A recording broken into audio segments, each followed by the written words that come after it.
எடுத்துக்கொள்ளுங்கள். எரேமியா 31 அதிகாரம் 31:1 நான் வாசிக்கிறேன். Jeremiah chapter 31 verse 1 நான் வாசிக்கிறேன். இப்படி ஜெபித்து நாம் கடந்து செல்வோம். கர்த்தருடைய நாமத்துக்கு மகிமையாக நான் வாசிக்கிறேன்.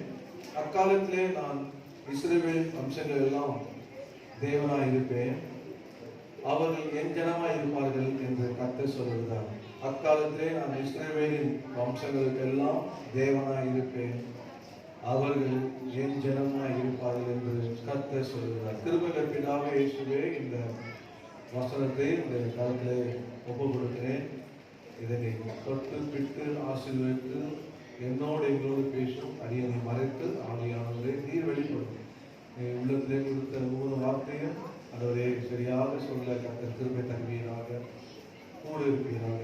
இயேசுவின் நாமத்துக்கு ஆமென் ஆமென். கர்த்தரின் பரிசுத்த நாமத்துக்கு மகிமை உண்டாவதாக. இந்த நாளிலே ஆண்டவருடைய இந்த வாக்குத்தத்த செய்தியாக நான் தலைப்பு தருவேன். They shall be my people. அவர்கள் என் ஜனங்கள். சொல்லுங்க, அவர்கள் என் ஜனங்கள். They shall be my people. அவர்கள் என் ஜனங்கள். கர்த்தருடைய பரிசுத்த நாமத்தை மகிமையாக. இதுல சொல்லப்பட்டிருக்க அக்காலத்திலே நீங்க 2022 வச்சுக்கலாம். 2022 நான் இஸ்ரவேல் வம்சங்கள் எல்லாம் இஸ்ரவேல் வம்சங்களுக்கு எல்லாம் தேவனாய் இருப்பேன், அவர்கள் என் ஜனமாய் இருப்பார்கள் என்று கர்த்தர் சொல்லுகிறார். பக்கத்துல சொல்லுங்க, யார் சொல்றா? கர்த்தர் சொல்லுகிறார். யாரா இருப்போம்னு? நாம் யாரா இருப்போமா? அவர்கள் என் ஜனமா. நாம் எல்லாம் தேவனுடைய ஜனமாக இருக்க போகிறோம். அல்லேலூயா. எவ்வளவு பேர் பாக்கியம் பாருங்க. ஆண்டவருடைய ஜனமாக. இந்த உலகத்துல பொதுவாக சொல்வாரு, கர்த்தர் வருஷத்தை நன்மையினால முடிச்சோம். வருஷம் உண்மையாகவே நன்மையினால தான். ஆண்டவர் ஒவ்வொரு வருஷமும் தம்முடைய பிள்ளைகளுக்காக நன்மையை உண்டாக்குகிறார். நன்மையை ஆண்டவர் முடிசூட்டுகிறார். இந்த வருஷத்துக்கு நம்ம தீமை, நமக்கு ஆண்டவர் தீமை செய்யாத சுத்த கண்ணன், அவர் தீமையை பாராத சுத்த கண்ணன். ஆண்டவருடைய தீமையே கிடையாது. அவருடைய ஜனங்களுக்கு ஆண்டவர் எப்பவுமே நன்மை செய்கிறது. இப்போ இதுல வசனம் சொல்றது, அவர்கள் என் ஜனமா இருப்பார்கள். நம்ம எல்லாரும் அவருடைய கர்த்தருடைய ஜனமா இருக்கிறோம். இப்போ ஜனமா இருக்கிற நம்முடைய ஆசீர்வாதங்கள் என்னன்னா, 3 ஆசீர்வாதத்தை நான் குறிப்பை சொல்லிவிட்டு பின்பு நான் ஒவ்வொரு குறிப்புல கடந்து போகிறேன். முதலாவதாக நான் சொன்ன தலைப்பு they shall be my people. அவர்கள் என் ஜனங்கள் என்று சொன்னேன். அதுல முதல் குறிப்பு, my people shall be satisfied. My people shall be satisfied. என் ஜனங்கள் திருப்தி ஆவார்கள். முதலாவதாக. இரண்டாவதாக, my people shall not be forsaken. My people shall not be forsaken. என் ஜனமாகிய இஸ்ரவேல் கைவிடாதிருப்பேன். என் ஜனங்கள் கைவிடாதிருப்பேன். அல்லேலூயா. என் ஜனங்களை கைவிடாதிருப்பேன். மூன்றாவதாக, my people shall not be ashamed. My people shall not be ashamed. என் ஜனங்கள் ஒருபோதும் வெட்கப்பட்டு போவதில்லை. அல்லேலூயா. ஒரு அல்லேலூயா காலம், ஒரு ஆமென். அவருடைய ஜனங்களை கர்த்தர் திருப்தியாக்குவார். அவருடைய ஜனங்கள் ஆண்டவர் கைவிடாதிருப்பார். அவருடைய ஜனங்களை கர்த்தர் வெட்கப்படாது. அல்லேலூயா. வெட்கப்பட விடவே மாட்டார். வெட்கப்பட்டு போக விடவே மாட்டார். கர்த்தருடைய பரிசுத்த நாமத்துக்கு மகிமையாக. அவருடைய ஜனம், அப்போ அவருடைய ஜனமா இருந்த இந்த ஆசீர்வாதத்தை பெறுவதற்கு முதலாக ஆண்டவர் நமக்கு கொடுத்த ஒரு கண்டிஷன். எல்லா ஆசீர்வாதமும் comes with a condition. ஒரு நிபந்தனை இல்லாம எந்த ஆசீர்வாதத்தை பெற்றுக்கொள்ள முடியாது. ஒரு அடுத்த தேர்வுக்கு போனோம்னா எக்ஸாமினேஷன் இருக்கு. ஒரு ப்ரொமோஷன் வாங்கினா அது தகுதி என்னன்னு பார்க்கணும். இப்போ எல்லாத்துக்கும் இந்த உலகத்துல அப்படி நிர்ணயித்திருக்காங்க. அதே போல ஆண்டவர் கூட ஒரு ஆசீர்வாதத்திற்கு ஒரு கண்டிஷன் வைத்திருக்கிறாங்க. என்ன கண்டிஷன் என்ன? நீங்க பாத்தீங்கன்னா, நீங்க எடுத்து வாசிக்கிறாங்க கூட, நீங்கள் 2 கொரிந்தியர் 6 அதிகாரம் 14-18 வாசிப்பீர்களா? அதுல ஆண்டவர் சொல்லப்படுறாங்க. வாசிங்க. 2 கொரிந்தியர்.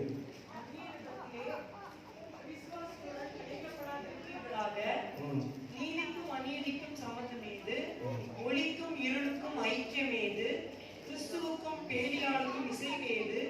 அவிசுவாசியுடனே விசுவாசிக்கும் பங்கேது? தேவனுடைய ஆலயத்துக்கும் விக்கிரகங்களுக்கும் சம்பந்தம் ஏது? நான் அவர்களுக்குள்ளே வாசம் பண்ணி அவர்களுக்குள்ளே உலாவி அவர்கள் தேவனாய் இருப்பேன், அவர்கள் என் ஜனங்களாய் இருப்பார்கள். அவர்கள் என் ஜனங்களாய் இருப்பார்கள் என்று தேவன் சொன்னபடி நீங்கள் ஜீவனுள்ள தேவனுடைய ஆலயமாய் இருக்கிறீர்களே. ஆனபடியால் நீங்கள் அவர்கள் நடுவிலிருந்து புறப்பட்டு பிரிந்து போய் அசுத்தமானதை தொடாதிருங்கள் என்று கர்த்தர் சொல்கிறார். அப்பொழுது நான் உங்களை ஏற்றுக்கொண்டு உங்களுக்கு பிதாவாய் இருப்பேன், நீங்கள் எனக்கு குமாரனும் குமாரத்திகளுமாய் இருப்பீர்கள் என்று சர்வ வல்லமையுள்ள கர்த்தர் சொல்கிறார். இந்த பவுல் இந்த வசனத்தை கோட் பண்ணும் போது அவர் லேவியாவில் 26:12 இருக்கிற அந்த வசனத்தை எடுத்து இது இந்த 14-18 வருஷத்துல அவர் ஒவ்வொன்றாக படிப்படியாக சொல்லுகிறார். இன் ஷார்ட், சுருக்கமாக, நீங்க எல்லாருக்கும் வசனம் தெரிஞ்சுங்க. இன் ஷார்ட், சுருக்கமாக, நாம் ஆண்டவருடைய ஜனமா இருக்க வேண்டும் என்றால் இந்த 14-14 வசனத்து பிரகாரமாக நம்முடைய வாழ்க்கை இருக்க வேண்டும். அல்லேலூயா. இந்த வசனத்து பிரகாரமாக நம்முடைய வாழ்க்கை, இந்த வசனத்தை சொல்லுவது பிரகாரமாக நம்ம இருப்போமானால் நம்ம யாரா இருப்போம்னா தேவனுடைய ஜனமா இருப்போம். அல்லேலூயா. இந்த வசனத்துல ஏதாவது ஒரு வசனத்துல ஒரு வார்த்தைக்கு நம்முடைய வாழ்க்கை தவறாக இருக்குமானால் ஆண்டவருடைய ஜனமாக இருக்கிறேன்னு சொல்லிக்கலாம். ஆனால் ஆண்டவர் அதில் பிரியப்பட மாட்டார். குமாரன் சொல்லிக்கலாம், ஆண்டவர் குமாரனாக குமாரத்தையாக ஏற்றுக்கொள்ளவே மாட்டார். ஆண்டவருடைய பிள்ளைகள், நான் தேவ ஜனம், என் ஜனம் என்று ஆண்டவர் சொல்வதற்கு அது என்ன கண்டிஷன் என்றால், நாம எந்த அந்நிய நுகத்தோடு அவிசுவாசிகளோடு பிணைக்கப்படாம நம்முடைய வாழ்க்கை பிரித்தெடுக்கப்பட்டது என்று நாம் எப்பவுமே ஜாக்கிரதையா இருக்கணும். இந்த வருஷத்துல ஆண்டவர் கொடுத்த ஒரு கண்டிஷன் என்னையும் சேர்த்து நம்ம எல்லாரும் இந்த 2 கொரிந்தியர் 6:14-18 நாம் எப்போதும் மனதில் வைத்துக் கொண்டு, ஆண்டவர் சொல்லியிருக்காரு மை பீப்பிள் என்று சொல்லியிருக்காரு, என் ஜனம் என்று இருக்காரு. அந்த என் ஜனம் என்று சொன்ன அந்த ஆண்டவருக்கு நாம் அவருடைய ஜனமாக வாழ்ந்து காட்டுவோம். அல்லேலூயா. வேற நம்ம ஒண்ணுமே செய்ய முடியாது. இந்த உலகத்துல ஆண்டவர் உங்களை என்னை எதிர்பார்க்குது, என் ஜனம் அப்படின்னு ஆண்டவர் சொல்லுவாங்க பாருங்க. இஸ் மை சன் அப்படின்வாங்க. வார்த்தை இஸ் மை சன். அவன் நல்லா நடக்கும் போது, ஃபர்ஸ்ட் ரேங்க் வரும்போது, அவன் உயர்ந்திருக்கும் போது அப்படியாக புகார் சொல்லுவாங்க. தப்பு இல்லை. அதுபோல ஆண்டவருக்கு நம்ம செய்ய வேண்டிய கடமை என்னன்னா, அவருடைய ஜனமாக நம்ம வாழ்வதற்கு நாம் எப்போதுமே ஜாக்கிரதை உள்ளாரும் வாழ்ந்து காட்டணும். நாம் ஆண்டவர் ஜனமாக இருக்க கர்த்தர் கிருபை செய்வாராக. அந்நிய நுகம் அப்படின்னா மாட்டு மேல வச்சிருக்கிற நுகம் நம்முடைய வாழ்க்கையில தெரிந்து கொள்வது, எந்த காரியமானாலும் நமக்கு அது கர்த்தர் தராம வேற ஏதாவது இருக்குமானால் நம்முடைய வாழ்க்கை வண்டி ஓடாது. ஒரு பார்த்தீங்கன்னா பலவீனமான ஒரு மாடு, ஒரு பலவீன மாடு மேல நுகத்தை வச்சாங்கன்னா அது ஒன் சைடு போகும். அதனாலதான் வாழ்க்கை. ஆகையினால நம்முடைய வாழ்க்கையை இந்த வசனத்து பிரகாரமாக நாம் இருப்போமானால் நிச்சயமாக கர்த்தர் நம்மளை ஆசீர்வதிப்பார். ஆண்டவர் சொல்லுவார், they shall be my people. ஹல்லேலூயா.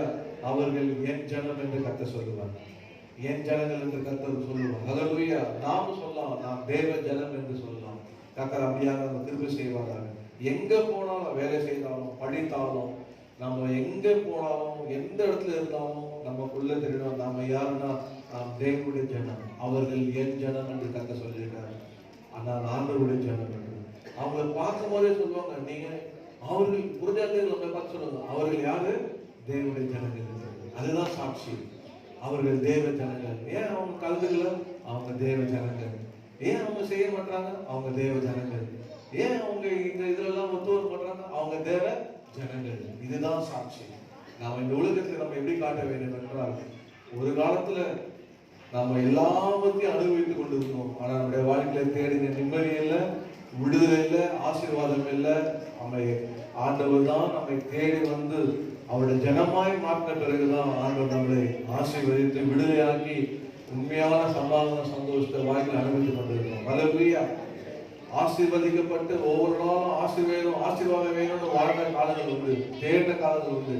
என்னைக்கு கர்த்தரை ஜனமாய் நம்ம உலகத்தை நம்ம ஒப்பு கொடுத்து நம்ம அப்பாவாக பிதாவாக நம்ம கூப்பிட ஆரம்பித்தோமோ ஆண்டவர் அந்த நாள்ல இருந்தா ஆசீர்வாதமாக வைத்திருக்கிறார். ஹல்லேலூயா. நான் அன்பாக இந்த வருஷத்துடைய வாக்குத்தத்தத்தை சொல்லுகிறேன். They shall be my people. அவர் என் ஜனங்கள் என்று சொல்ற அதே உரிமையை நீங்க சொல்லலாம். அவர் என் தேவன், அவர் என்னுடைய தேவன், நான் அவருடைய ஜனம் என்று சொல்லி இந்த உலகத்திலே வாழ்வோமானால் நிச்சயமாக நீங்க ஆசீர்வாதம் இருப்பீங்க. சந்தேகமே கிடையாது. கர்த்தர் உங்களை ஆசீர்வதிப்பார். ஹல்லேலூயா. அதுக்கு காம்ப்ரமைஸே ஆகவே கூடாது. அதுக்கு ஒருபோதும் எங்க இருந்தாலும் நம்ம யாரு, நம்ம தேவனுடைய ஜனம், இது நமக்கு தகுதி இல்லை. அவர் சொல்லும் போல எல்லாவற்றையும் அனுபவிக்க எனக்கு அதிகாரம் உண்டு, ஆனாலும் எனக்கு தகுதியாகினார். நம்ம ஒரு நிமிஷம் நம்ம யோசித்து நம்ம யார் அப்படி நினைச்சு நம்ம அனலைஸ் பண்ணோம்னா நம்ம தேவனுடைய ஜனமாக நம்ம தொடர்ந்து காணப்பட கர்த்தர் தேர்வு செய்வாராங்க. ஹல்லேலூயா. அதை விட்டு இந்த வசனத்துப்படி 14-18 சொல்லுற வார்த்தைப்படி நீங்க போய் எங்கேயாவது சிக்கி கொண்டீங்கன்னா உங்களை போல ஒரு பரிதாபமுள்ளவர் யாருன்னு சொல்லவே முடியும். அன்பான இந்த வருஷத்து வாக்குத்தத்தம், கர்த்தர் சொல்லுகிற வாக்குத்தத்தம், எந்த அந்நியருடன் பிணையாதீங்க, எந்த உலகத்தினுடைய எந்த ஃப்ரெண்ட்ஷிப் வேணாம், எல்லாம் ஒரு லிமிட் தான். யாரையும் கிட்ட சேர்க்கவே இருக்காதீங்க. உங்களுக்கு யார் ஃப்ரெண்டுன்னா ஜீசஸ் தான் ஃப்ரெண்டு. ஹல்லேலூயா. ரட்சிக்கப்பட்டவன் தான் ஃப்ரெண்டு, ரட்சிக்கப்பட்டவன் தான் ஃப்ரெண்டு. அப்படிதான் நீங்க வாழணும். அப்படி வாழும்போது அவங்களோட தான் உங்க ஐக்கியம். அப்படி இருக்கும்போது நீ தேவ ஜனமாக இந்த உலகத்தில் வாழ்றதுக்கு அது உங்களுக்கு உதவி செய்யும். அந்த ஐக்கியம் உங்களை பலப்படுத்தும். அந்த பசுத்த பிள்ளைகளாக ஆண்டோடைய பிள்ளைகளுடைய ஃபெலோஷிப் உங்களை கொண்டு செல்லும். பசுத்தவனுடைய ஐக்கியம் உங்களை கொண்டு செல்லும். அதுதான் நம்முடைய வாழ்க்கை ரொம்ப முக்கியம். கர்த்தர் நாமத்தில் இல்லை என்றால் உலக பிரகாரம் தான் அவன் எடுத்துருவான். ஒருபோதும் உலகம் நீங்க பலப்பட்டு விடுதலை ஆகிற வரைக்கும் நீங்க எந்த தவறான நண்பரோட பழகவே கூடாது. நீங்க விடுதலையாகி பலப்பட்டு நீங்க தேவ ஜனமாய் வாழ்கிறேன் என்ற நம்பிக்கை உங்களுக்குள்ள வரும்போது தைரியமாக நீங்க எங்க வேணாலும் போகலாம். ஏன் சாராகடிலே போய் நீங்க வேலை செய்யலாம். ஆனா என்ன பண்ண மாட்டீங்க, முடிக்க மாட்டீங்க. ஹல்லேலூயா. அதுதான் சாராகடிலே நீங்க வேலை செய்யலாம், ஆனா நீங்க முடிக்க மாட்டீங்க. கர்த்தர் அப்படிதான் நம்மளை வைத்திருப்பார். கர்த்தரை பசுத்தமாக இதுதான் கண்டிஷன். ஆசீர்வாதத்தை நேராக கணக்கு சொல்லிடுறேன். வேகமாக நான் போகிறேன். கர்த்தரை பசுத்தமாக முதலாவதாக நான் சொன்னேன், my people shall be satisfied. என் ஜனங்கள் திருப்தி ஆவார்கள். முதலாவதாக சொல்லுங்க, என் ஜனங்கள் திருப்தி ஆவார்கள். பக்கத்து பசங்க கர்த்தர் உங்களை திருப்தி ஆக்குவார். நம்ம திருப்தி ஆக்குவாரா? எங்கெங்க திருப்தி ஆக்குறாங்க? முதல்ல கல்யாணத்துக்கு பொண்ணா சொல்லுவோம் திருப்தியா சாப்பிட்டோம்னு சொல்லுவோம். இப்போ ஃபர்ஸ்ட் பிரியாணி கொடுக்குறாங்க, அடுத்தது செகண்ட் ரைஸ் கேட்டா அது வாயில வைக்க முடியல, முதல்ல சாப்பிட்ட அவங்க ருசி கூட போயிடுதுங்க. அப்படி எத்தனை பேர் குழம்பிருக்கீங்களா? ஆனா கர்த்தர் திருப்தி ஆக்குறாங்க. ஹல்லேலூயா. ஆண்டவர் தான் நம்மளை திருப்தி ஆக்குறது. கர்த்தரை பசங்க முதலாவதாக ஆண்டவருடைய சொன்னாரு, my people shall be satisfied. அப்படின்னா எது நம்மளை சாட்டிஸ்ஃபை பண்ணும் அப்படின்னா, நீங்க என்ன வாசிங்க, எரேமியா, என்னோட எடுத்துங்க, எரேமியா 31:14 வாசிங்க.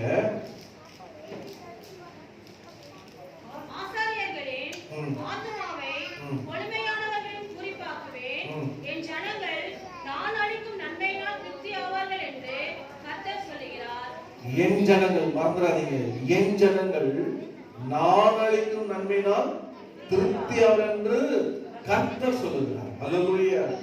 ஆண்டவர் தான், அவர் தான் தம்முடைய ஜனங்களுக்கு அவர் நன்மையை அழைத்து திருப்தி ஆக்குகிறார். கர்த்தரை பசுத்தாம் இந்த அதிகாரத்திலே நீங்க வீட்டுல போய் வாசித்துக் கொள்ளுங்க. 11, 12, 13 நீங்க வீட்டுல போய் வாசித்துக் கொள்ளுங்கள். இந்த நன்மை ஆண்டவர் திருப்தி. இந்த உலகத்துல நம்ம எதை திருப்தி படுத்தோம்?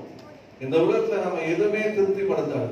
ஆனா கர்த்தருடைய சமூகத்திலே ஆண்டவர் ஒருவரால் தான் நம்ம ஒவ்வொருவரையும் திருப்திப்படுத்த முடியும். இந்த வசனத்துல கேட்ட வசனத்துல இந்த 31:11 நீங்க வாசிப்பீங்கன்னா, கர்த்தர் யாக்கோபை மீட்டு அவனிடம் பலத்தவனுடைய கைக்கு அவனை நீங்களாக்கி விடுவிக்கிறார். அவர் வந்து சீயோனின் உச்சியிலே கிம்பிலித்து, கர்த்தர் அருளும் கோதுமை, கர்த்தர் அருளும் திராட்சரசம், கர்த்தர் அருளும் எண்ணெய், கர்த்தர் அருளும் ஆட்டுக்குட்டிகள், கன்றுக்குட்டிகள் என்பவைகளாகிய இந்த நன்மைகளுக்காக ஓடி வருவார்கள். அவருடைய ஆத்துமா நீர்ப்பாய்ச்சலான தோட்டத்தை போல் இருக்கும். அவர்கள் இனி தோல்வி போவதில்லை. எங்க வைத்திருக்கிறாரோ அவருடைய நன்மைகளை சீயோன். சீயோன் என்றால் சபை. கர்த்தருடைய சபைக்கு யாரெல்லாம் கர்த்தருடைய ஆலயத்துக்கு வருகிறார்களோ அவருடைய வாழ்க்கையில ஆண்டவர் என்ன வைத்திருக்கிறாரோ 4 ஆசீர்வாதத்தை கர்த்தர் வைத்திருக்கிறார். நம்ம வாசித்த அந்த 31:11 ஆண்டவர் கொடுக்கிறார். முதல்ல என்ன தராரா? கர்த்தர் அருளும் கோதுமை. நம்ம கோதுமை கர்த்தர் தருகிறார். கோதுமை எதை குறிக்கிறதுனா which speaks about divine provision. நமக்கு ஆண்டவர் இந்த கோதுமை எதை குறிக்கிறா? தெய்வீக நமக்கு சப்ளை, நமக்கு ப்ரொவிஷன். நம்ம என்னென்னலாம் தேவையோ இது தெய்வீக சப்ளை கர்த்தர் நமக்கு தருகிறார். இந்த உலகத்துல இந்த எல்லா ஆல் எர்த்லி நீட்ஸ் என்னென்னலாம் இந்த உலகத்துல நமக்கு தேவையோ அதெல்லாம் எப்படி கிடைக்கும்னா தேவனுடைய ஆளுக்கு வந்து ஆண்டவர் அளிக்கிற அந்த நன்மையை, அந்த தெய்வீக நன்மையை சமூகத்துல நம்ம பெற்றுக்கொள்ளும் போது உலகத்துல போகும்போது ஒரு நன்மை நம்ம குறைப்படாது. முதலாவது சொல்லுங்க, சிங்கக்குட்டிகள் தாழ் சென்று பட்டினர் கத்திர தேடுவதற்கோ ஒரு நன்மை குறைப்படாது. ஆண்டவரை தேடுற வாழ்க்கையில பாத்தீங்கன்னா நன்மையும் கிருபையும் அவனை பின்தொடரும். ஹல்லேலூயா. ஒரு வாழ்க்கை தவறாம அவங்க ஆலயத்துக்கு வரலாம். எதற்காக ஆண்டு ஆலயத்துக்கு வருகிறான்னா அவன் வாழ்க்கையில திருப்தி இல்லை. தேவனுடைய ஆலயத்துக்கு ஒரு வரும்போது அங்க என்ன நடக்கும்னா திருப்தி வரும். கர்த்தரே சொல்லுகிறார்கள் அதை தேடி வருவார்களா. ஏன் தேவனுடைய ஆலயத்துக்கு ஜனங்கள் வரணும்? ஏன் ஆண்டவர் சொல்லியிருக்காரு என்னுடைய ஜெப வீட்டுக்கு ஜனங்களை கொண்டு வந்து மகிழ பண்ணுவேன்னு சொல்லியிருக்காரு. ஏன் ஆண்டவர் ஜெப வீடு எடுத்திருக்கிறான்னா அவன் ஆத்மா திருப்தி இல்லாம அழிஞ்சு கொண்டு இருக்குது. அவனுடைய வாழ்க்கையில திருப்தி இல்லாம இருக்கிறான். அவனுக்கு தெரியல எது திருப்தி, எது அவன் ஆண்டவர் கொடுக்குன்னு தெரியல. அவன் ஆலயத்துக்கு வரும்போது கர்த்தர் அந்த ஆத்மாவை கொடுக்கிறார். ஹல்லேலூயா. அந்த ஆத்மாவை நன்மையினால் என்ன பண்றாங்க? முடிச்சு கொடுக்கிறார். அவர் கொடுக்கிறது என்ன? இந்த உலக பிரகாரம் என்னெல்லாம் அவனுக்கு தேவைன்னு நினைச்சு வருகிறானோ, ஆனா கர்த்தர் அந்த கோதுமைன்றது என்ன பொருள்னா தெய்வீக ப்ரொவிஷன். தெய்வீகத்தால அவன் நிரப்புகிறான். அவனை முதல்ல அவன் என்ன பண்றானா அவனை தெய்வீகமான பக்தியாக அவனை ஆளுக்கு வந்து அவனை எல்லா விதமான பாவத்தை விடுதலையாக்கி ஆளையே மாத்திடுறாங்க. நீங்க பொதுவாக ஞானஸ்தானத்துல பாத்தீங்கன்னா ஆளே அப்படியே சேஞ்ச் ஆயிடுவாங்க. அதை அப்படியே தத்தளிக்கணும்னா தொடர்ந்து ஜபத்துல வேத வசனம் பசத்துல அப்படியே இருந்தாங்க. கத்தத்துல மகிழ்ச்சியா இருந்தாங்கன்னா அப்படியே ஷைன் ஆகிட்டே போவாங்க. ஒரு ஆலயத்துக்குள்ள வரும்போது கர்த்தருடைய வார்த்தை கேட்டு ஒப்பு கொடுத்து ஆண்டவரோட இணையும் போது அவன் சுபாவெல்லாம் பாவ உணர்வு அடைந்து அவன் மாறுவான். அவனுடைய வாழ்க்கையில ஒரு பெரிய மாற்றம் இருக்கும். அவனுடைய வாழ்க்கையில பார்த்தா ஒரு தெய்வீக சுபாவம் இருக்கும். அவனுடைய வாழ்க்கையில பார்த்தீங்கன்னா ட்ரெமெண்டஸான சேஞ்சஸ் இருக்கும். அவனுடைய வாழ்க்கையில பார்த்தீங்கன்னா பழைய மாதிரி அவன் கோவப்படுறது, அதாவது தெய்வீக சுபாவத்துக்கு ஆப்போசிட் ரொம்ப டிஃப்ரெண்டான கேரக்டர். ஒரு அரகண்டா, பொல்லாதவனா, கோவக்காரனா, அடிக்கிறவனா, சண்டை போடுறவனா இருக்க மாட்டான். அதுக்கு ஆப்போசிட்டா அவனுடைய நேச்சரே டிவைன் நேச்சரா மாறும். அதான் தெய்வீக தன்மை. பொறுமையா இருப்பான், தாழ்மையா இருப்பான், சாந்தமா இருப்பான், எதிர்பார்க்க மாட்டான், அன்பா இருப்பான், இரக்கமா இருப்பான், தயவா இருப்பான், கருணை உள்ளவனா இருப்பான். இப்படி அவனுடைய கேரக்டரே மாறும். அது எதுல இருந்தா இந்த கோதுமையில டிவைன் ப்ரொவிஷன் அவனுக்கு உண்டாகும். இரண்டாவதாக திராட்சை ரசம். கர்த்தர் அருளும் திராட்சை ரசம் என்று சொல்லப்பட்டிருக்குது. நீங்க அந்த திராட்சை ரசத்துக்கு மீனிங் பார்த்தா wine speaks about divine joy. தெய்வீக சந்தோஷம், தெய்வீக மகிழ்ச்சி இருக்கும். உலகத்துல நம்ம கிடைக்கிற மகிழ்ச்சி எல்லாம் அந்த கொஞ்ச நேரம் தான். ஒரு சினிமானா ஒரு 3 hours தான். எந்த ஒரு காட்சினாலும் ஒரு அது நிலைக்காது. ஆனா கர்த்தர் கொடுக்கிற அந்த திராட்சரசத்தினுடைய பொருள் அர்த்தம் என்னன்னா தெய்வீக மகிழ்ச்சியை கற்றுத்தர. சங்கீதம் நீங்க 104:15 வாசிக்கிறீங்களா? இந்த வசனம் சொல்ல பாருங்க. 104:15 வாசித்து பாருங்க. மனுஷனுடைய இருதயத்தை மகிழ்ச்சியாக்கும் திராட்சரசத்தையும் அவனுக்கு முகக்களைய உண்டு பண்ணும் எண்ணெயையும் மனுஷனுடைய இருதயத்தை ஆதரிக்கும் ஆகாரத்தையும் விளைவிக்கிறார். மனுஷனுடைய இதயத்தை மகிழ்ச்சியாக வேண்டாமா? திராட்சரசம் அப்படியே அதை குடிச்சாலே அவன் மகிழ்ச்சியாக. ஆனா ஆண்டவர் சொல்றாரு, நீ ஆண்டவர் சமூகத்துல வரும்போது அந்த திராட்சரசம் என்ன சொல்றதுன்னா டிவைன் ஜாய், தெய்வீக மகிழ்ச்சியை தர. அதாவது அவனுடைய மகிழ்ச்சியை தர. இந்த உலகத்துல மற்ற உலகத்தாருக்கு யாருமே கிடைக்காது. ஆனால் ஆண்டவருடைய சமூகத்துல ஆண்டவர் திருப்தியாக எதை கொண்டு திருப்தி ஆக்குவார் அப்படின்னா அவனை தன்னுடைய மகிழ்ச்சினால திருப்தி ஆக்குறார். நீங்க பார்த்தா சங்கீதம் 4:7 பார்த்தீங்கன்னா அந்த சங்கீதக்காரர் சொல்லுவாங்க, அழகா சொல்லப்பட்டிருக்கோம். சங்கீதம் 4:7 பார்த்தீங்கன்னா சொல்லுவாங்க,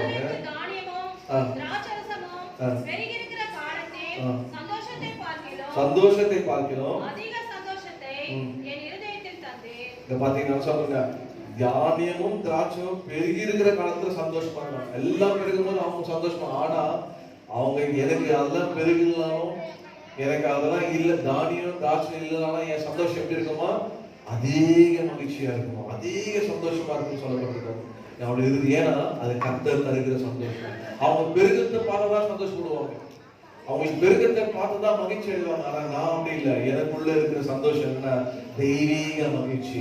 அந்த தெய்வீக மகிழ்ச்சி எங்க கிடைக்குது, சீயோனுக்கு நான் வரும்போது தெய்வீக மகிழ்ச்சி தருது.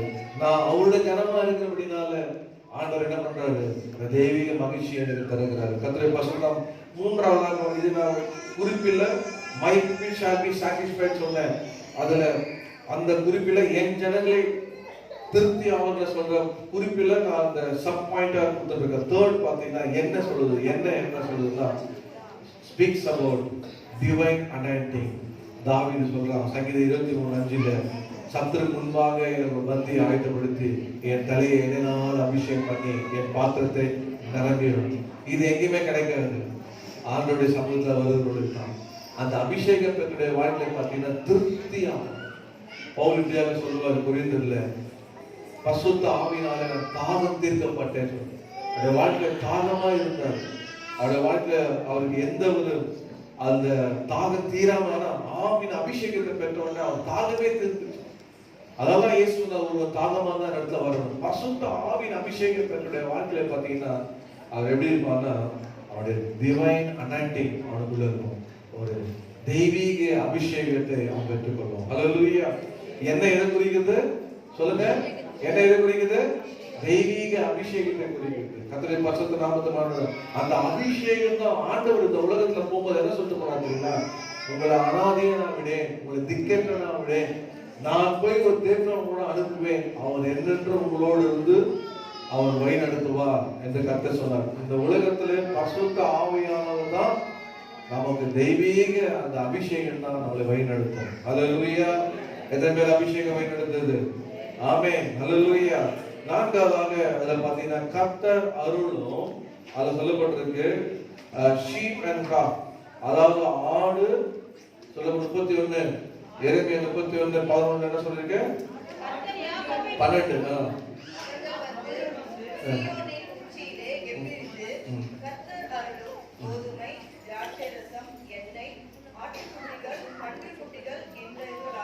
ஆட்டுக்குட்டிகள் கன்றுக்குட்டி எதை பேசுகிறது, எதை சொல்லுதுன்னா sheep and calf speaks about the divine expansion, அதாவது ஆத்துமாக்களை குறிக்கிறது, பெருக்கத்தை குறிக்கிறது. ஹல்லேலூயா. ஆண்டவர் நிச்சயமாக போன ஆண்டு காட்டிலும் இந்த ஆண்டு நம்ம சபையை பெருகிறது போல இன்னும் நமக்கு ஆத்துமாக்களை தந்து கர்த்தர் பெருக செய்வார். எத்தனை விசுவாசிக்கிறீங்க? ஆமென். நடா ஆட்டு கொடுப்பாரா, மாட்டு கொடுப்பாரு, ஆடோ மாடோ வேண்டாம், நமக்கு என்ன வேணும், ஆத்துமாக்கள் வேணும். சொல்லுங்க, ஆத்துமாக்கள் வேணும். கர்த்தர் ரட்சிக்கப்படாதவர்களை கர்த்தர் கொண்டு வந்து ரட்சிக்கணும், ரட்சிக்கப்படாதவர்களை கொண்டு வந்து கர்த்தர் ஞானஸ்தானம் கொடுக்கணும். அப்படியாக கர்த்தர் செய்யணும். ஹல்லேலூயா. நீங்கள் வாசிப்பீங்கன்னா நீங்கள் ஆட்டுக்குட்டி சரியான வசனம் பார்த்தா எசேக்கியேல் 36:37 வாசிப்பாங்க. எசேக்கியேல் 36 அதிகாரம் 36வது வசனம் 37வது வசனத்தை வாசித்து பார்த்தா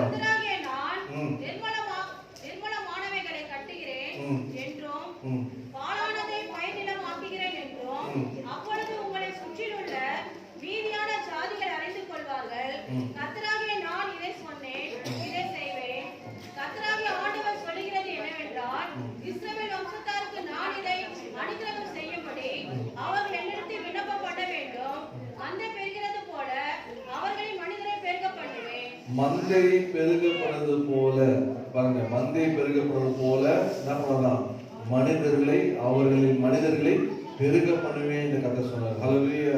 ஆட்டுக்குட்டிகள் என்னது, ஆத்துமாக்களால கர்த்தர் நம்மளை பெருக பண்ணுவாங்க. முதலாவதாக நான் சொன்ன முதல் ஆசீர்வாதம் ஆண்டவர் சொல்லுது, my people shall be satisfied. என் ஜனங்கள் திருப்தி ஆவார்கள். எப்படி திருப்தி ஆவார்கள்னா, கர்த்தர் கொடுக்கிற, கர்த்தர் அருளுகிற அந்த கோதுமை, அது இந்த உலகத்தினுடைய எல்லா காரியங்களும், உலகத்திற்கு வாழ்வதற்கு என்னென்ன தேவையோ அத்தனையும் கர்த்தர் தருவார். எப்படி தருவார்னா, சீயோனுக்கு வரும்போது அந்த தெய்வீக ப்ரொவிஷனை கர்த்தர் கட்டளையிடுவார். ரெண்டாவது உங்களை எப்படி திருப்தி ஆக்குவார்னா, திராட்சை ரசம், ஆண்டவர் டிவைன் மகிழ்ச்சி, தெய்வீக சந்தோஷத்தினால உங்களை மகிழ்ச்சி ஆக்குவார். மூன்றாவதாக ஆண்டவர் என்ன பண்ணுவார்னா, எப்படி திருப்தி ஆக்குவார்னா, கர்த்தர் உங்களுக்கு ஆண்டவர் உங்களை அபிஷேகம் தந்து, தெய்வீக அனாயிண்டிங், இல்லைன்னா பலன், தெய்வீக பலனை தந்து. அப்போஸ்தலர் 1:8 சொல்லுவோம், பசுத்த ஆவியினிடத்தில் வரும்போது பலன் அடைந்து, அந்த பசுத்த ஆவியின் பலத்தினால, அபிஷேகத்தினால உன்னை கர்த்தர் தெய்வீக அபிஷேகத்தை தந்து உங்களை திருப்தி ஆக்குவார். நான்காவதாக சொன்னேன், கர்த்தர் அருளும் அந்த எக்ஸ்பேன்ஷன். ஆண்டவர் உங்களுக்கு ஆட்டுக்குட்டி கன்று குட்டிகள் அல்ல, ஆண்டவர் உங்களுக்கு என்ன தருவார்னா, ஆத்துமாக்களால உங்களை கர்த்தர் என்ன பண்ணுவாரா, பெருக பண்ணுவார். அல்லேலூயா. இந்த திருப்தி போதுமா? கோதுமை திருப்தி போதுமா? திராட்சை திருப்தி போதுமா உங்களுக்கு? கோதுமை பார்த்தா உங்களுக்கு என்ன ஞாபகம் வரணும்? உங்களுக்கு சொல்ல மாட்டீங்களா? கோதுமை பார்த்தா என்ன ஞாபகம் வரணும்? ஆண்டவர் எல்லாத்தையும் எனக்கு சந்திப்பார். அல்லேலூயா. உலகத்துல எல்லா காரியங்களையும் கர்த்தர் எனக்கு சந்திப்பார். ஆண்டவர் தெய்வீகத்தினால எனக்கு கர்த்தர் எல்லாத்தையும், டிவைன் ப்ரொவிஷன், எனக்கு என்னெல்லாம் தேவையோ எல்லாம் கர்த்தர் எனக்கு தந்து கர்த்தர் சந்திப்பார்னு சொல்லணும். திராட்சை கடையில திராட்சை பார்த்தோன்னே நீங்க என்ன சொல்லணும்? சந்தோஷம். கர்த்தர் எனக்கு என்ன சந்தோஷம் கொடுத்துருக்கிறாரு? இந்த திராட்சை சந்தோஷம் இல்ல, கர்த்தர் எனக்கு அவருடைய தெய்வீக மகிழ்ச்சி எனக்கு தந்திருக்கிறாருன்னு. அதே போல என்ன கடையில போய் என்ன வாங்குவோம், என்ன சொல்லணும்? என்னை என்னால் அபிஷேகம் பண்ணி இருக்கிறாரு, என் பாத்திரம் நிரம்பி வழிகிறது, கர்த்தர் எனக்கு பலனை தந்திருக்கிறாருன்னு சொல்லணும். நான்காவது என்ன சொல்லணும்? ஆடு, ரோட்ல போற ஆடு மாடெல்லாம் பார்த்து என்ன சொல்லணும்? கர்த்தர் எனக்கு ஆத்மா தரம் போறது, கர்த்தர் எனக்கு ஆத்மா. உடனே ஆடு பார்த்தா சொல்லாதீங்க, கர்த்தர் ஆத்மாக்கெல்லாம் தர போறாரு. முதலாவதாக அப்படிதான் தந்து திருப்தி ஆகிறாங்க. திருப்தி ஆக நான் சொல்ற பாருங்க, அவர் கொடுக்கிற தெய்வீக அந்த ப்ரொவிஷன் உங்களுக்கு போதும்னு சொல்றீங்க. என்ன சொல்றீங்க? போதும் சொல்றீங்க. ஆண்டவர் கொடுத்தது போதும்பா. அது எப்படி வரும் தெரியுமா? அந்த தெய்வீக கர்த்தரால் சந்திக்கப்பட்டாதான், அவர் ப்ரொவைட் பண்ணாதான் நீங்க போதும்னு சொல்ல முடியும். ரெண்டாவதாக, நீங்க ஆண்டவர் உங்களுக்கு கொடுக்கிற அந்த மகிழ்ச்சி, தெய்வீக மகிழ்ச்சி, ஆண்டவர் கொடுக்கிற மகிழ்ச்சி இந்த உலகத்துல எதுவும் ஈடு கட்டவே கிடையாது. எப்பவுமே மகிழ்ச்சியா இருப்பீங்க. மூன்றாவது, பசுத்தாவின் அபிஷேகத்தை மாத்திரம் பெற்றுட்டீங்கன்னா உங்க வாழ்க்கையில எப்படி இருப்பீங்க? எப்பவுமே சந்தோஷமா இருப்பீங்க. சத்துரு முன்பா பயப்பட மாட்டீங்க. தெய்வம் நடந்து போவீங்க. அவனுக்கு பந்தி இருந்தோ இல்லையோ, உங்களுக்கு பந்தி இருக்கும். கர்த்தர் பந்தி ஆயத்தப்படுத்துவார். உங்க தலையை எதனால் அபிஷேகம் பண்ணுவார். உங்களுக்கு புதிய பலனை கொடுப்பார். கர்த்தர் கொண்டு போவார். நம்ம பெருக செய்வதை கர்த்தர் செய்வார். இரண்டாவதாக, my people shall not be forsaken. இரண்டாவதாக, என் ஜனமாகிய இஸ்ரவேல் கைவிடாது இருப்பேன் என்று கர்த்தர் சொன்னார். 1 ராஜாக்கள் 6:13 நீங்க வாசிக்கலாம். 1 ராஜாக்கள் 6:13 நீங்க வாசிக்கலாம். இஸ்ரவேல் புத்திரர் நடுவிலே வாசம் பண்ணி என் ஜனமாகிய இஸ்ரவேலை கைவிடாது இருப்பேன் என்றார். கர்த்தருடைய பரிசுத்த நாமத்துக்கு மகிமை உண்டாவதாக. இங்க பாருங்க, இதுதான் நான் சொன்னேன், என் ஜனங்களை கைவிடாது இருப்பேன் என்று சொல்லி. இங்க சாலமன் தேவாலயத்தை கட்டின காலகட்டத்திலே ஆண்டவர் அவனுக்கு கொடுத்த வார்த்தை. இந்த கைவிடாது இருப்பேன் என்று சொன்ன வார்த்தையில நான் வேறு சரியான ஒரு பாத்திரத்தை இருப்பாருன்னா, என்னோட ரூத் 1:16 நீங்கள் வாசிப்பீர்கள். ஆண்டவர் ரூத்தை கைவிடாமல் கர்த்தர் நடத்தினார். கர்த்தர் நாமத்துக்கு மகிமை உண்டாவதாக. பாருங்க, ரூத் 1:14 சொல்றாரு, அதற்கு ரூத், நான் உம்மை பின்பற்றாமல் உம்மை விட்டு திரும்பி போவதை குறித்து என்னோட பேச வேண்டாம். நீ போகும் இடத்திற்கு நானும் வருவேன், நீ தங்கும் இடத்திலே நானும் தங்குவேன். உம்முடைய ஜனம் என்னுடைய ஜனம், உம்முடைய தேவன் என்னுடைய தேவன். அல்லேலூயா. இங்க ஆண்டவர் சொல்றாரு, you shall be my people சொல்றாரு, and my people shall not forsaken. என்னுடைய ஜனம் கைவிடப்படுதுன்னு சொல்றாரு. ஆனா ரூத்துடைய நிலைமை பார்த்தீங்கன்னா, அவங்களுடைய நிலைமை கைவிடப்பட்ட நிலைமை. அவங்க கல்யாணம் ஆகி முதல்ல மாமனார் இறந்துருவாரு. நீங்க ரூத் 1 நீங்க 13 பார்த்தீங்கன்னா, ஃபர்ஸ்ட் ஃபில் இறந்துருவாரு. யார் இறந்துருவாரு? ஃபில். பயப்படாதீங்க. ஃபாதர் இன் லா இறந்துருவாரு. ரெண்டாவது பார்த்தீங்கன்னா அவருடைய ஹஸ்பண்ட் இறந்துருவாரு. அவர் ஃபாதர்லாம் கைவிட்டார். மருமகளை வச்சு பார்க்கலாம்னா கணவர் கைவிட்டாரு. ரெண்டாவது பார்த்தீங்கன்னா பில் இறந்துட்டாரு, பெதர்லாம் இறந்துட்டாரு.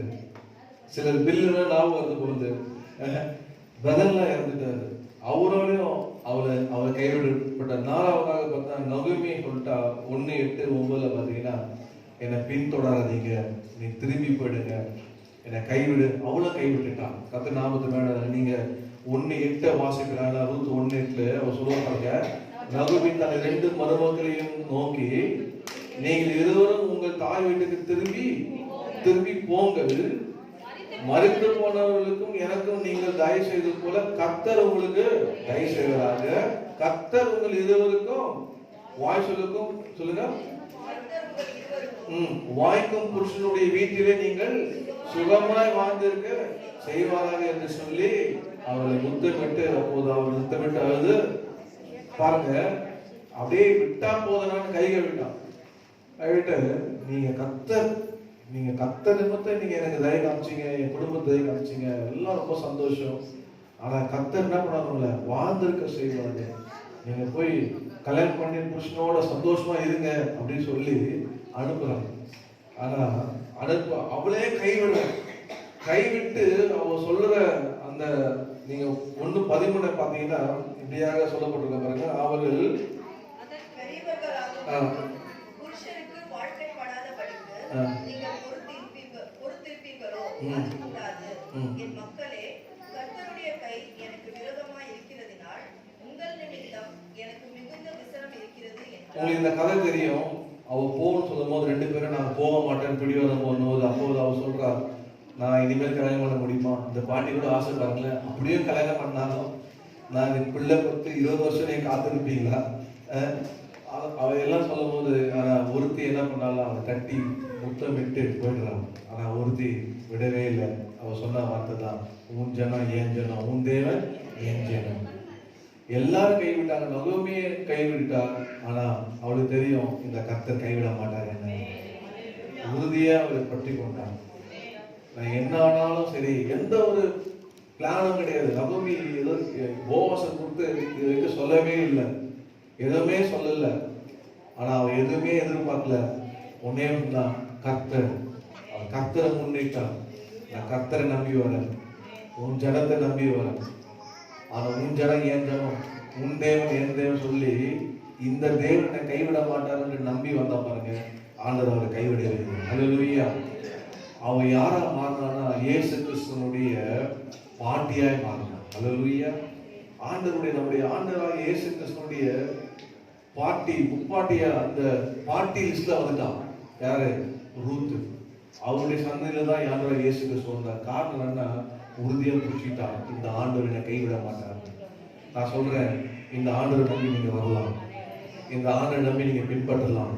இந்த ஆண்டவர் ஒருபோதும் கைவிடவே மாட்டார். இந்த 2020 கர்த்தர் வாக்குத்தத்தம் கொடுக்கிறார், நீங்க உன் தேவன் என் தேவன், நீர் என் தேவன், நான் உன் ஜனம் அப்படின்னு அறிக்கை பண்ணி நீங்க என்ன சூழ்நிலாலும் நீங்க நம்பி முன்னேறி போகும்போது, எதிரில் உங்களுக்கு எதுவுமே தெரியாத இருக்கலாம், எல்லாமே பிளாங்கா இருக்கலாம்.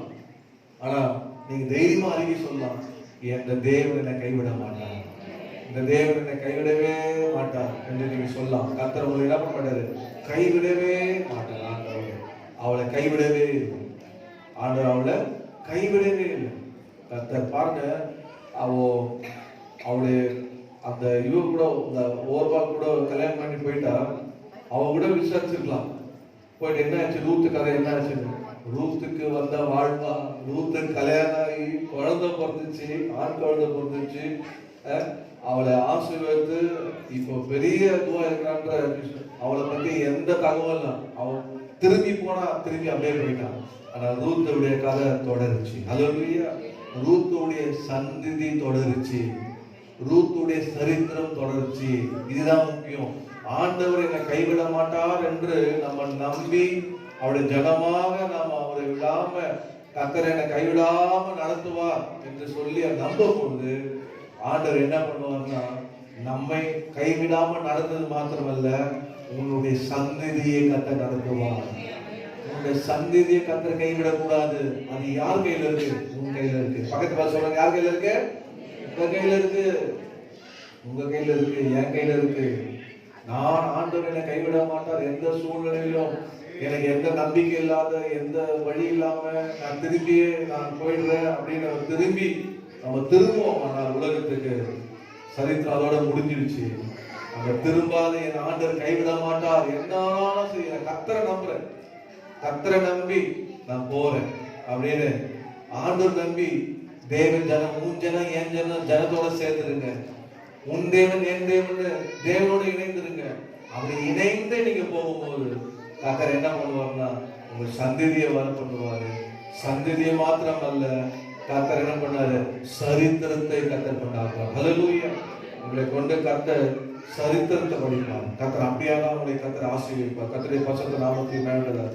ஆண்டவர் வெட்கப்படவே நல்ல ஆண்டவர் என்ன பண்ண மாட்டார்? உங்களை கைவிடவே மாட்டார். மூன்றாவதாக my people shall not be ashamed. நீங்க யோவேல் 2:26 வாசிக்கிறீங்களா? யோவேல் 2:26 வாசிங்க. நீங்கள் சம்பூர்ணமாக சாப்பிட்டு திருப்தி அடைந்து உங்களை அதிசயமாய் நடத்தி வந்த உங்கள் தேவனாகிய கர்த்தருடைய நாமத்தை துதிப்பீர்கள்.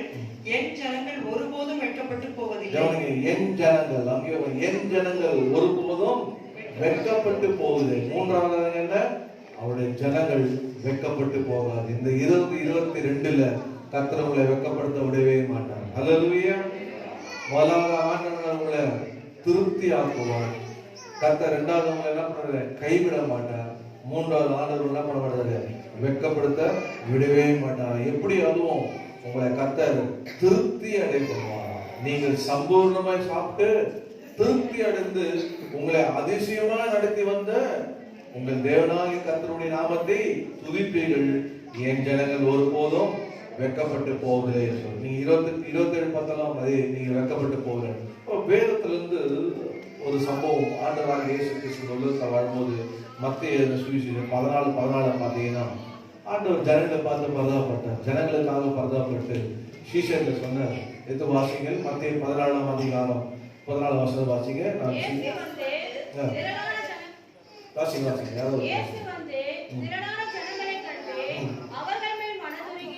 ஜனங்கள் மேல ஆண்டவர் மனது இருக்கிறார். ஏன்னா அவருடைய ஜனங்கள் மேல ஆண்டவர் மனதுருகி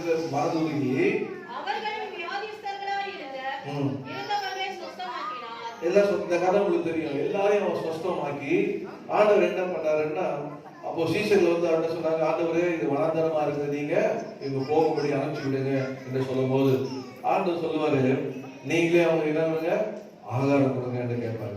நீங்க வீட்டுல போய் வாசினா 14-15 ஆண்டவர் வந்து சீசர்கள் வந்து சொல்லுற வார்த்தையை பார்க்கலாம். 16 வாசித்து பாருங்க. கர்த்தர் இப்படியாக அவர் சொல்லும் போது அவன் சொல்லுவான், எப்படி நம்ம கையில இருக்கிறது ஒண்ணும் இல்லையே, நம்ம இவ்வளவு பேருக்கு எப்படி வாங்க முடியும் என்ன சொல்லும்போது ஆண்டவர் சொல்லுவாரு, நீங்களே அவங்களுக்கு ஆகாரம் கொடுங்கன்னு சொல்லி கர்த்தர் சொல்லும் போது நீங்க வாசித்து பாத்தீங்கன்னா சொல்லப்பட்டு பாருங்க. அப்போது 17 வருஷத்தை பாருங்க.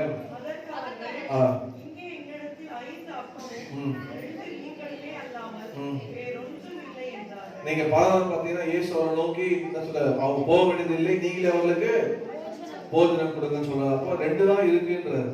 பாட சொல்ல என்னிட்ட கொடுங்கப்பா, ஜனங்கள்லாம் என்ன பண்ணுங்க, பிள்ளைங்களை மத்தியில உட்கார வைங்க, கட்டளையிடுறாரு. எல்லாரும் உட்கார்ந்தாங்க. இந்த சீசன்லாம் ஒரே பயம், என்னடா இந்த ஆண்டவர் நம்மள உட்கார வைக்க சொல்றாரு, கையில இருக்கு சொல்ல மாட்டீங்களா? 2 மீன் 5 அப்பம் கையில இருக்குது, 2 மீன் 5 அப்பம் தான். ஆனா எல்லாரும் 5000 புருஷர்கள் உட்கார வைக்கிறாங்க, எப்படி செய்ய போறாருன்னு காண ஒரு நேரத்துல நீங்க யோவான் சுவிசேஷம் 2ஆம் அதிகாரத்துல நீங்க 2ல இருந்து நீங்க வீட்டுல போய் வாசித்து பாருங்க. அங்க திராட்சை ரசம் கம்மியா இருக்கும் போது ஆண்டவர் சொல்லும் போது ஆண்டவர் சொல்றாரு, 6 ஜாடுது எதுக்குறது, 6 அந்த கஜாடு இருந்து பெருசு பெருசு 6 ஜாடுது. ஆண்டவர் சொல்றாரு, தண்ணி கொண்டு போயிட்டு நிரப்புங்க. ஆனா தண்ணி இருந்தது கொண்டு போய் நிரப்புனாங்க. இங்க மீன் இல்லையே நிரப்புறதுக்கு, இருக்கிற எத்தனை மீன்? 2 மீன். தண்ணியை கொண்டு தண்ணி இருந்தது, அதனால நிரப்புனாங்க. எல்லாமே சந்தோஷமா சரி ஆண்டவர் செய்ய போறாரு. தண்ணி நிரப்புனாங்க. ஆண்டவர் சொன்னாரு, இப்போ நீங்க அதை கொண்டு போங்கன்னாரு. வேதம் சொல்லுது, தண்ணி உளுத்துறவனும் ஒன்றுனும் ஒரே ஆள் தான். அவனுக்கு தான் தெரியும் இந்த தண்ணி தாட்சணம் எப்படி தண்ணி எப்படி தாட்சணமா மாறுதுன்னு தெரியும். ஆனா ருசி பார்த்தது அது தெரியாது. அப்போ தண்ணி கொண்டு போகும்போது ஆண்டவர் திராட்சை மாத்திட்டாரு. ஆனா இருக்கிறதுக்கு என்ன இருந்தது? தண்ணி இருந்தது. தண்ணி இருந்தது, ஜாடு இருந்தது, நிரப்பினாங்க. போகும்போது கர்த்தர் அற்புதம் செய்தார். இங்க என்ன இல்ல? மீன் இல்ல. 2 மீன் 5 அப்பம் தான். 5000 பேர் உட்காந்து இருக்காங்க. இப்ப பந்தியில் உட்காந்து ஒருத்தன் கேட்டுப்பான், என்ன தரப்போதீங்கப்பா சாப்பிடு அப்படின்னு கேட்டாரு. சொல்லுவான், ஏய் அவன் பீஸ் பீஸ என்ன பண்ண போறாங்க? இன்னைக்கு நம்ம வெக்கப்பட்டு போக போறோம். நம்ம இன்னைக்கு வெக்கப்பட்டு போக போறோம். எல்லாரும் உட்கார வேற சொல்றாரு. எந்த தைரியத்துல சொல்றாருன்னு தெரியலையே. அவன் வாழ்க்கையில தண்ணி திராட்சமா பார்த்திருக்கிறான். ஆனா மீன் பெருகிறத பார்த்தது இல்லை, அப்பம் பெருகிறத பார்த்தது இல்லை. எப்படியா மீன் பெருகும், எப்படி அப்பம் பெருகுன்னு பார்த்தது இல்லை. பயத்தோடு தான் எல்லாரையும் உட்கார வச்சாங்க. ஒருத்தர் பார்த்து இவங்க 3 பேர் கூட்டிருப்பாங்க. பீட்டர், என்ன யாக்கோபு, யோவான் பேர், 3 பேர் தான் ஒரு டீம். நான் இன்னைக்கு நம்ம எஜமான், நம்ம குரு, நம்ம போதகர் இன்னைக்கு நம்ம வெக்கப்படுத்தி விட்டுறாரு போல நம்மள எல்லாரையும் உட்கார வச்சிட்டாரு. தண்ணி இருந்தா கூட திராட்சமா ஆக்கிடுவாரு. எல்லாருக்கும் என்ன பண்ணலாம்? திராட்சை கொடுத்துடலாம். ஃபர்ஸ்ட் யூதர் மொழி முதல்ல அதை கொடுத்து சர்வே பண்ணிடலாம். ஆனா 2 மீன் 5 அப்பத்துல வச்சுட்டு 5000 பேருன்னா ஃபேமிலி, வைஃப் இருக்குங்க 10,000. 2 பிள்ளைங்க. அப்பெல்லாம் 2 பிள்ளைங்களா? இப்போதான் 2. அப்பெல்லாம் 2 இல்ல, எத்தனை பிள்ளைங்களா தெரியல. இப்போ இவ்வளவு பேர் எப்படா ஒருத்தர் முடிஞ்சு ஒருத்தர் பார்த்துருப்பாங்க. இன்னைக்கு போச்சுடா இன்னைக்கு நம்ம. ஆனா ஆண்டர் வெக்கப்படுத்தல. ஆண்டர் என்ன பண்றாருல? கர்த்தர் ஸ்தோத்திரம் பண்ணி பெருக பண்ணி என்ன ஆகினார்னா 20 வசனம் 14-20 எல்லாரும் சாப்பிட்டு திருப்தி அடைந்தார்கள். மீதியான துணிக்கையில் 12 கூடைகள் எடுக்கப்பட்டது. ஹல்லேலூயா. அப்பதான் அவனே பார்க்கறான், மீன் பெருகுதுடா, அப்போ பெருகுதுடா. சோத்திரம் பண்ணி கொடுக்குறாரு. எடுக்க வந்துட்டே இருக்குறான். ஹல்லேலூயா. எல்லாரும் சாப்பிட்டு இருக்கிறாங்க. எவ்வளவு சந்தோஷம் பாருங்க. சாப்பிட்டு 12 கூட எடுத்தாலும் ஆள் 12 சீசனுக்கு ஒரு கூட கொடுத்துருவாரு ஆண்டவர். 12 பேர் 12 கூட எடுக்கும்படி மீதி எடுத்தா திருப்தியான நண்பார்களே. ஏன் தெரியுமா? அது ஒரு பாயிண்ட் இருக்கு. இயேசு, அல்லேலூயா, இயேசு அவர்களை வெட்கப்படுத்துறாரு. ஏன்னா இவர் உட்கார்ந்து இருக்காரு. 5000 பேர் இவரு போய் உட்கார வைக்கல. சீசர் தான் போய் ஒவ்வொருத்தரையா உட்கார வைக்கிறான். யார் தான் 5000 பேர் சந்திச்சிருந்தா அவருடைய சீசர் தான் போய் சந்திக்கிறாங்க. ஆண்டர் போய் ஒருத்தர் உட்கார்ப்பா சொல்லல. அவரு ஒருத்தர் உட்கார்ந்து இருக்காரு. இவன் தான் போய் எல்லாரும் உட்கார வைக்கிறான். அப்போ எங்க வருது? ட்ராக்ல வருதா, வாலில வருதா, எந்த ஊர்ல வருதா? அவன் என்னடா கேட்டான்னு தெரியல. பசங்களாம் ஐயோ வருது இந்த மாதிரி தர போறாங்க, சாப்பாடு வரும் போது ஒரே சந்தோஷமா இருக்கு. ஆண்டவர் அவங்களை வெட்கப்படுத்தவே இல்லை. அல்லேலூயா. ஆண்டவரே இந்த வருஷம் நம்மளை எங்கேயுமே வெட்கப்படுத்த மாட்டாங்க. உங்களை கர்த்தர் திருப்தி ஆக்குவாங்க. உங்களுக்கு வேண்டிய ஆதாரம் தருவாங்க, உங்களுக்கு வேண்டிய பணம் தருவாங்க, உங்களுக்கு என்னென்ன வேணுமோ. ஆண்டவர் சொல்றாரு, நீங்கள் வேண்டிக் கொள்வது முன்னமே உங்க பரமபிதா இருக்கிறார். அதான் உங்க விசுவாசம். நான் ஆண்டவர்கிட்ட கேட்க போறேன். ஆனா வசனம் சொல்றது, அவரிடத்துல அன்பு கூறுகளுக்கு அவர் உண்டு பண்ணுறதை கண்கள் கண்டதில்லை, காதல் கேட்டதில்லை. இதயத்துல இப்படிதான் நம்ம விசுவாசம் இருக்கணும். ஆண்டவரே நான் உங்ககிட்ட கேட்க போறேன், எனக்கு தெரியும் நீங்க ஆயத்தப்படுத்தி வச்சிருக்கீங்கப்பா, நான் பெற்றுக்கொள்ள போறேன். கர்த்தர் இந்த ஆண்டுல எப்படி செய்வாராம்? நம்மள கர்த்தர் வெட்கப்படாம இருப்பார். My people shall not be ashamed. Hallelujah. எத்தனை பேர் ஆசீர்வாதத்தை பெற்றுக்கொண்டீங்க? ஆண்டவர் சமூகத்திலே நான் காத்திருந்து ஜெபிக்கும் போது என் உள்ளத்திலே கர்த்தர் கொடுத்த அந்த வார்த்தையை நம்ம பகிர்ந்து கொண்டார். முதலாவதாக நம்ம எல்லாம் யார் இருக்கோம்? அவருடைய ஜனமாக இருக்கணும். எப்பவுமே மறந்துடாதீங்க, இந்த வருஷம் 2021 இல்ல, நம்ம லைஃப் லாங் வரைக்கும் நம்ம சொன்னோம், நான் அவருடைய ஜனமா இருக்கிறேன். ஹல்லேலூயா. அவர்கள் என் ஜனம் என்று கர்த்தர் சொல்றார். நாம எல்லாரும் அவருடைய ஜனம். அதை ஒருபோதும் நம்ம இதை விட்டு கொடுக்க கூடாது, இதுக்கு காம்ப்ரமைஸ் ஆகவே கூடாது. நான் ஆண்டவருடைய ஜனமா இருக்கிறேன். ஆண்டு சொல்றேன், மை பீப்பிள், நாம் ஆண்டவருடைய my people will be satisfied. அவருடைய ஜனமா இருக்கிறவங்கள கர்த்தர் நம்மை திருப்தி ஆக்குவார். எத்தனை பேர் திருப்தி ஆக்க போறாரு? ஆண்டவர் உங்களை திருப்தி ஆக்குவார். எப்படிலாம் திருப்தி ஆக்காரு? அது 4 குறிப்பு சொன்னேன். கோதுமை, திராட்சை, சொல்ல மாட்டீங்களா, எண்ணெய், அப்புறம் ஆடு மாடு. அவருடைய ஆசீர்வாதம், ஆவிக்குரிய ஆசீர்வாதத்தை சொன்னேன். 2வதாக என் ஜனங்கள் கைவிடப்படுவதில்லை. கர்த்தர் ரூத்தை கைவிடல, அவருடைய சந்ததி தொடர்ச்சி, அவருடைய சரித்திரம் தொடர்ச்சி. கர்த்தர் அப்படியாக ஆசீர்வதித்தார். மூன்றாவதாக வெட்கப்படுத்தல். இந்த ஆண்டு கர்த்தர் அப்படி வெட்கப்படுத்த மாட்டார். ஹல்லேலூயா. எல்லாரும் ஜெபத்திலே கொஞ்ச நேரம் ஜெபத்தில் தரித்திருப்போமா? கர்த்தர் உங்களோட பேசினாரா? ஆமென். ஹல்லேலூயா. நிச்சயமாக ஆண்டவர் உங்களோட பேசியிருக்கிறார். பரிசுத்த ஆவியானவர் இடைப்பட்டு இருக்கிறார். அந்த வேளையில கூட நமக்கு கர்த்தர் இந்த நல்ல வார்த்தையை தந்து கர்த்தர் நான் சொல்லுகிறேன், இந்த வேளையில கூட உங்க வாழ்க்கையில நீங்க இன்னும் ஆண்டு ஜனமா இல்லாம வாழ்ந்துருப்பீங்கன்னா இன்னைக்கு அவர் ஜனமா வந்திருக்க நல்ல எக்ஸாம்பிள் ப்ரூஃப் இருக்கு. எழுந்துமா எழுந்த ஒரே ஒரு இஸ்ரவேலின் ஜனமே என்று விடையிட வேண்டாம், ஏகோவா உன் தெய்வமானால் ஏகம் பயம் வேண்டாம். பாடலை பாடி நாம் முடிப்போம்.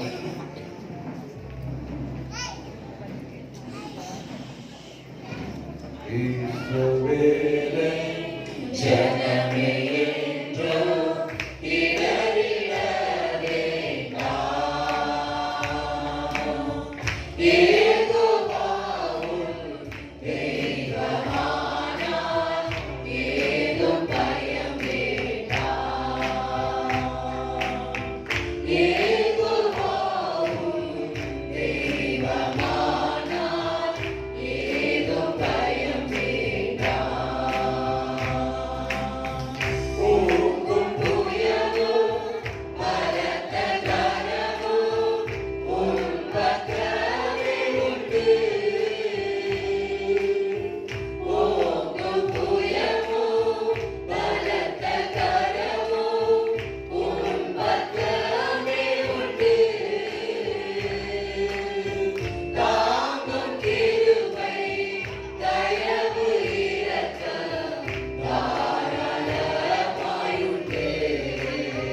அன்பும்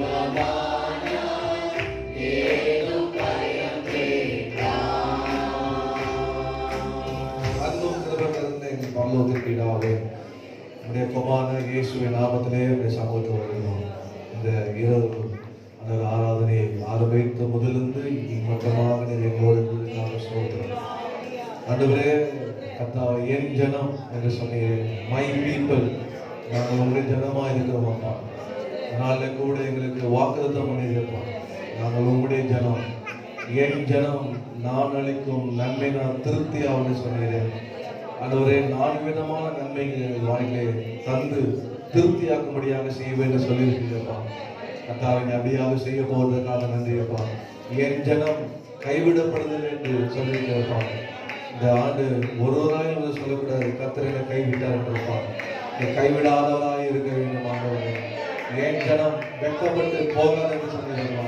உங்க ஜனம் வெட்கப்பட்டு போகக்கூடாதுப்பா. இந்த 2022 இந்த அத்தனை ஆசீர்வாதங்களும் பிதா, குமாரன், பரிசுத்த ஆவியாக திரியேக நாமத்திலே இவர்கள் மேல் வருவதாகப்பா. சபையார் மேல் வருவதாக, எங்கள் ஒவ்வொரு மேலும் வருவதாக. கர்த்தர் அப்படியே தந்து வாக்கு தந்து ஆசீர்வதிப்பீராகப்பா. செய்கிறதுக்காக உமக்கு ஸ்தோத்திரம். ஆண்டவரே, உமக்கு ஸ்தோத்திரம். எப்போதும் நாங்கள் கர்த்தருடைய ஜனமாய் இருக்கிற கவனமாக நாங்கள் நடக்க செயல்பட கர்த்தரை கிருபை செய்வீராகப்பா. கர்த்தாவே, நாங்கள் எப்போதும் உம்முடைய ஜனம் என்று கர்த்தாவே அதை நாங்கள் உணர்ந்து அறிந்து கர்த்தர் புரிந்து நிதானித்து இந்த வாழ்க்கையை முன்னேறி செல்ல கர்த்தர் கிருபை செய்வீராக. வந்த ஒவ்வொருவரும் தனித்தனியாக உங்களுடைய கரத்தை இப்போதே நீட்டி ஆசீர்வதிப்பீராக. உங்களுடைய ஆணை கடாப்பட்ட கரத்தை இப்போதே ஒவ்வொரு மேல வைப்பீராக. உங்களுடைய அப்பத்தையும் ரசத்தையும் பாடம் பண்ணியிருக்கிறாரப்பா. புதிய மனிதனாக, புதிய பலத்தோடு, புதிய கிருபையோடு இந்த புதிய ஆண்டுக்குள்ள அந்த புதிய மகிழ்ச்சியோடு கர்த்தர் அப்போ ஆசீர்வதித்து அனுப்புவீராக. கர்த்தருடைய செய்கிறதற்காக உமக்கு ஸ்தோத்திரம், உமக்கு ஸ்தோத்திரம், உமக்கு ஸ்தோத்திரம், உமக்கு ஸ்தோத்திரம். சிறுவர் பெரியவர் ஒவ்வொருவரையும் தொட்டு ஆசீர்வதிப்பீராகப்பா. 2022 கர்த்தருடைய சமூகத்துல இருந்து என்னுடைய நாட்டை செலவிட்டு தேவனுடைய ஆலயத்திலே வந்து ஆண்டவரை துதித்து அவருடைய சமூகத்தில் அமர்ந்து புதிய வருஷத்தை பிரவேசித்த எனக்கு கர்த்தர் அவருடைய ஜனமாய் மாறி இருக்கிற எனக்கு நன்மையினால கர்த்தர் நன்மையினால என்னை முடிசூட்டு போகிறார், நன்மையினால திருப்தியாக போகிறார். கர்த்தர் என்னை கைவிட மாட்டார், கர்த்தர் என்னை வெட்கப்படுத்த மாட்டார். கர்த்தர் பிள்ளைகள் ஆண்டு வாக்குத்தத்தம் அப்படியே பலிக்கும்படியாக ஒவ்வொருவருக்கும் கர்த்தர் செய்து ஆசீர்வதித்து நாமத்தை மையப்படுத்துவீராக. இந்த பிரசனத்தினால நிரப்பும் எப்போதும் உடைய கரம் கூட இருக்கட்டும். ஆண்டவரே, கர்த்தாவை பாதுகாத்து வழிநடத்தி இந்த நாள் முழுவதும் இந்த ஆண்டு முழுவதும் கூட இருந்து கர்த்தர் நடத்துவீராக. எல்லா துதி கடமையுமே உமக்கே செலுத்துகிறோம். இயேசு கிறிஸ்து நாமத்திலே ஜெபிக்கிறோம் நல்ல பிதாவே. ஆமென், ஆமென். ஆத்துமாவே கர்த்தரை ஸ்தோத்திரி, என் முழுமையான பரிசுத்த நாமத்தை ஸ்தோத்திரி. என் ஆத்துமாவே கர்த்தரை ஸ்தோத்திரி, கர்த்தர் செய்கிற சகலமான நன்மைகள். நம்முடைய கர்த்தராகிய இயேசு கிறிஸ்துவின் கிருபை, பிதாவாகிய தேவனுடைய அன்பும் பரிசுத்த ஆவியானவருடைய அன்னியோடைய ஐக்கியமும் நம்ம அனைவரோடும் சகல பரிசுத்தரோடு கர்த்தருடைய வருகை வரை இருப்பதாக. ஆமென், ஆமென், ஆமென். கர்த்தருடைய ஆசீர்வாதத்தோடு இருப்பாராக. புத்தாண்டு வாழ்த்துக்கள். Happy new year 2022. ஆமென்.